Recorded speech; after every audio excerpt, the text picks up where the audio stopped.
Hey everyone, it's Roxabox90 here with another 1v1 EDH Commander game. We have Mike's Omnath, Locus of Mana, facing off against Jacob's Kaalia of the Vast for a standalone round of fun.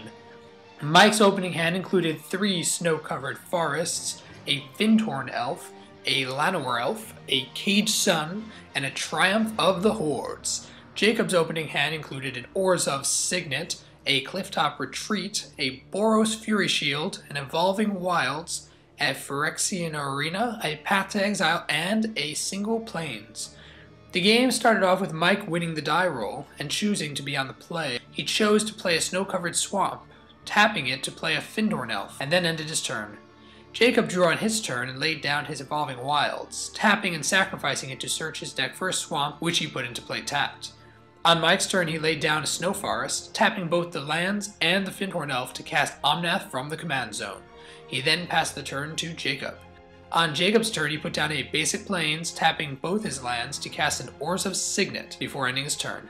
Ramping up his mana production, Mike on his next turn put down another Snow Forest, and then cast a Llanowar Elves from his hand.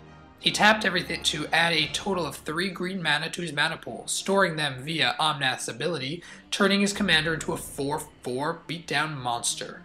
Mike then attacked with his Omnath, doing a total of 4 direct commander damage to Jacob. Jacob on the following turn drew and then put down an untapped Clifftop Retreat before ending his turn. Mike on his next turn untapped with complete board control and laid down another Snow Forest. He tapped his 4 lands and his Llanowar Elves to cast a Garruk Primal Hunter, and then plussed Garruk up 1 loyalty, putting a 3/3 beast into play. Mike added another mana to his growing pool with his Fintorn Elf, raising Omnath to a 5/5 and attacking Jacob directly. In response, Jacob used Mortify to kill Mike's Omnath. Having nothing to feed his 4 extra mana into, Mike sent Omnath to the command zone and the 4 mana vanished into thin air.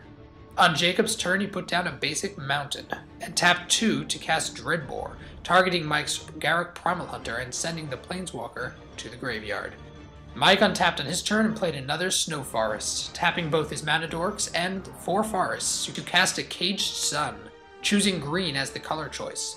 Mike then attacked with his 3/3 Garruk Beast, dealing 4 to Jacob because of the Caged Sun's 1/1 bonus. Jacob on his next turn drew, and without playing a land, tapped 3 to cast Phyrexian Arena from his hand. He then ended his turn uneventfully. Mike began his next turn by tapping 2 forests for a total of 4 mana via Caged Sun's doubling, and then cast an Oracle of Muldaya. He revealed the top card of his deck, showing a Defense of the Heart. He then tapped 1 land and his Llanowar to put down an Eternal Witness, using its ability to return Garruk to his hand from the graveyard. By tapping out his remaining mana sources, Mike recast Garruk and plussed 1 loyalty again, putting another 3/3 beast into play. He attacked with 1 Garruk beast, dealing a total of 4 damage to Jacob before ending his turn. Jacob untapped and then took 1 during his upkeep for the arena, drawing a card from the arena and another card for his draw step. He put down a Plains and tapped 4 to cast Kaalia from the command zone before ending his turn. On Mike's turn, he drew and then revealed a Rancor via his Muldaya. He mistakenly tapped 4 lands to cast a Triumph of the Hordes, giving 1/1, Infect, and Trample to all his creatures. With all his creatures gaining an additional +1/+1 from the Caged Sun, Mike attacked with everything. Jacob blocked with his Kaalia, but still took a total of 22 Infect damage to end the game. Thanks for watching, everybody. Stay tuned for more Magic the Gathering gameplay and content by subscribing. And as always, Roxabox90 signing out. I'll see you guys next time.